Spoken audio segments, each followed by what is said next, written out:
কি চাকরি করছে? আমার ভাগ্নে একটা বালাপাড়া তাই এমনিতে পাইছি। কি চাকরি? তাই হইতে সচিবালয় ভালো চাকরি পেয়েছি। তাই নাকি? হ্যাঁ, মুন্নাথ মন্ডলের বেটি দিয়ে বিয়ে হয়েছে সেই ভাগ্নে বালাপাড়া। আর বেটা না তাই খাঙ্গামারার এরিয়া ম্যানেজার, খাঙ্গামারার এরিয়া ম্যানেজার।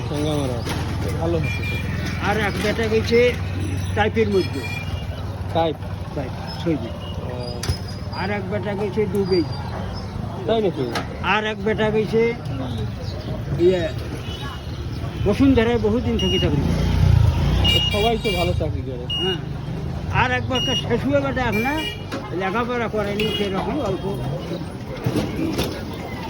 7-8 পর্যন্ত পড়িয়ে ও একটা অটো রিক্সা? ঘুরে বেটা যখন চাকরির পড়বা নিচ্ছি আপনার 5 পরে, এগুলো 5 পরে লেখাগুলো মনে হয় টাইপ করে লিখছে। তাই নাকি? সুন্দর উদয়ন করে। যাক আল্লাহ আপনার